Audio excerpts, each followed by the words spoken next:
Atas aksi demonstrasi kita ketahui bersama kemarin ini Presiden memanggil sejumlah ormas keagamaan ya Justin. Ya, dan tentu bagaimana kita bisa memaknai pertemuan antara Presiden Prabowo Subianto dengan sejumlah ormas keagamaan. Kita akan langsung berbincang dengan Sekretaris Jenderal PBHMI periode 2024-2026 Muhammad Yusrianto. Pak Yusri, selamat pagi. Selamat pagi Mas, Mbak. Ya, terima kasih telah bergabung bersama kami Pak Yusri. Ini tensi demonstrasi belum juga mereda nih ya. Di sisi lain juga sudah menyebar konfliknya ke berbagai bentuk. Bagaimana kita bisa meredakan suasana ini?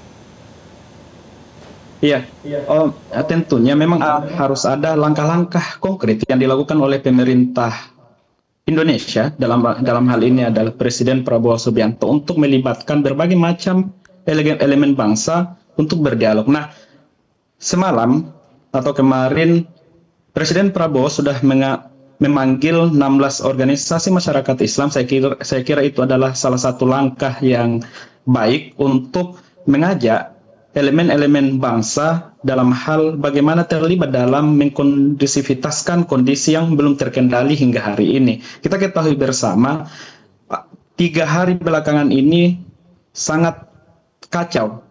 Mulai dari tanggal 28 sampai hari ini, kondisi belum terkendali. Nah, dengan terlibatnya organisasi masyarakat, termasuk organisasi masyarakat Islam, dan saya kira tidak hanya sebatas organisasi masyarakat Islam, tetapi kita ketahui bahwa bangsa ini sangat plural, ada kelompok-kelompok lain, tokoh-tokoh masyarakat lain yang perlu untuk dilibatkan, karena tokoh-tokoh masyarakat atau organisasi masyarakat bukan hanya Islam, tetapi non-Islam juga perlu untuk dilibatkan, mengambil peran untuk mengkondusivitaskan, menstabilitaskan kondisi yang ada hari ini. Kita tidak mau kejadian 98 terulang lagi, karena itu akan berimbas pada inflasi ekonomi.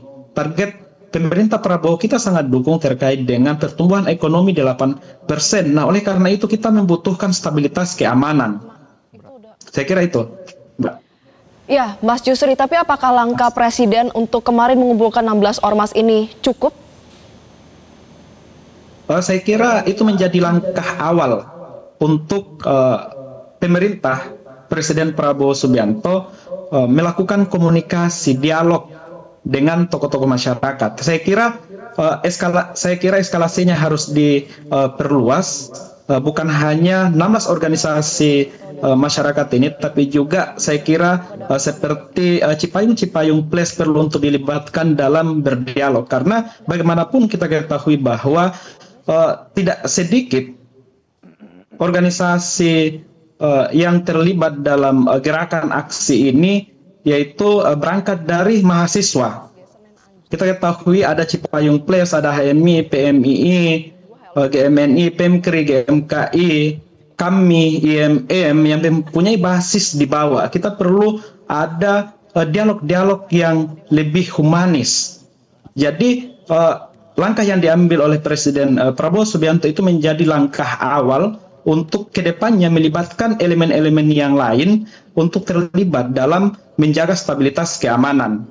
Karena bagaimanapun hal yang perlu dilakukan hari ini adalah collaborative movement, yaitu gerakan kolaborasi antara berbagai macam elemen, baik itu pemerintah, pihak kepolisian, tentara, TNI, dan juga organisasi-organisasi mahasiswa.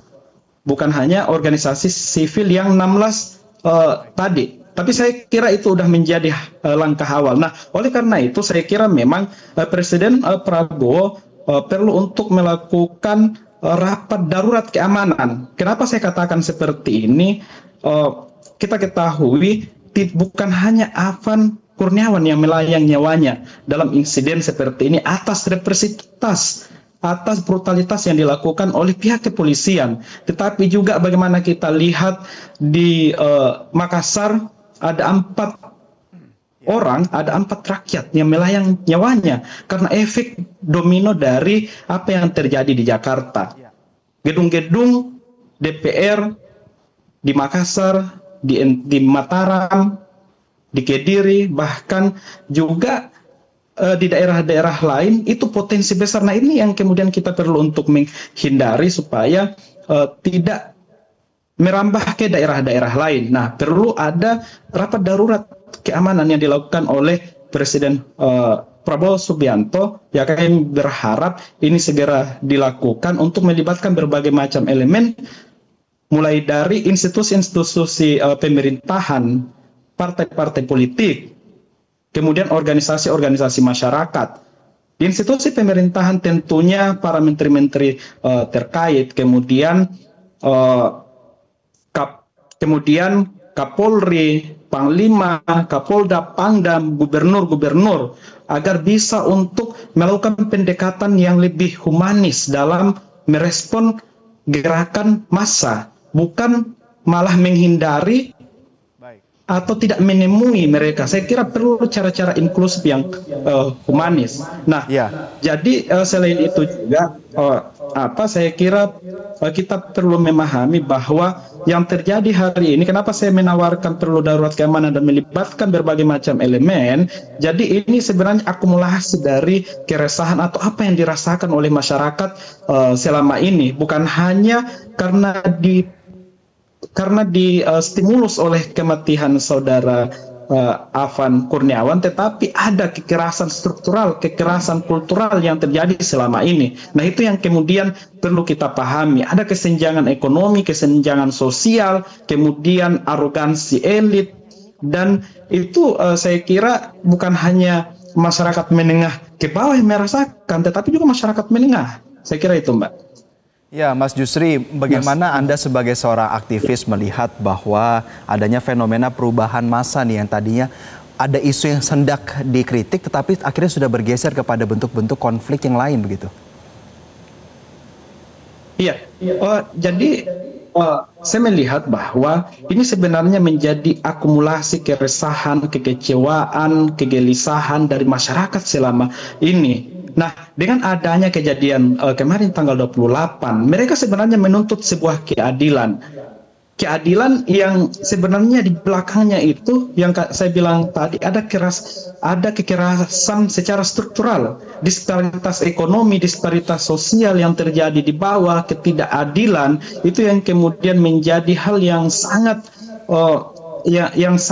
kental dan menggumpal. Sehingga muncullah ke permukaan adanya konflik laten yang kemudian kita tidak bisa menghindari.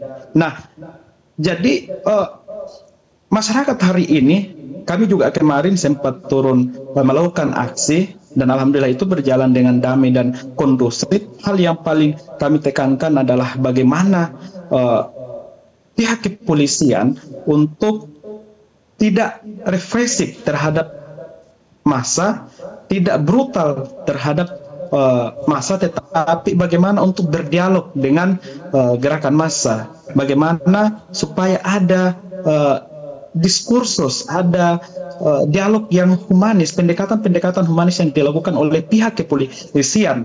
Toh juga masyarakat ini butuh komunikasi dalam hal untuk menuntut keadilan, gitu. Nah, saya kira memang perlu langkah-langkah konkret yang dilakukan oleh pemerintah hari ini, Presiden Prabowo Subianto, korektif total, khususnya di DPR dan di kepolisian. Nah, maksud saya adalah perlu penguatan institusi demokrasi. DPR hari ini, ya kita ketahui bahwa semangat pasca reformasi adalah penguatan institusi demokrasi, salah satunya legislatif, bagaimana menjalankan tugas dan fungsinya sebagai wakil rakyat. Mereka itu adalah lembaga legislatif, legislasi, membuat undang-undang yang pro terhadap rakyat, bukan pro terhadap kepentingan pribadi, kepentingan kelompok tertentu, kepentingan oligarki, tetapi kepentingan rakyat. Itu mereka itu dari rakyat, oleh rakyat, untuk rakyat. Begitupun dengan eksekutif. Sehingga salah satu hal juga yang menjadi keresahan masyarakat hari ini adalah terhadap pengesahan undang-undang perampasan aset. Nah, jadi Mas Jusri, artinya memang masyarakat ini harus bisa menyampaikan apa yang menjadi aspirasinya tetap dalam koridor hukum, dan di satu sisi juga pemerintah ini harus responsif, ada langkah konkret agar memang bisa meredam dan juga menjadi ada solusi yang baik untuk mengatasi permasalahan ini. Terima kasih Sekretaris Jenderal PBHMI periode 2024-2026 Muhammad Yusrianto sudah bergabung bersama kami di Selamat Pagi Indonesia.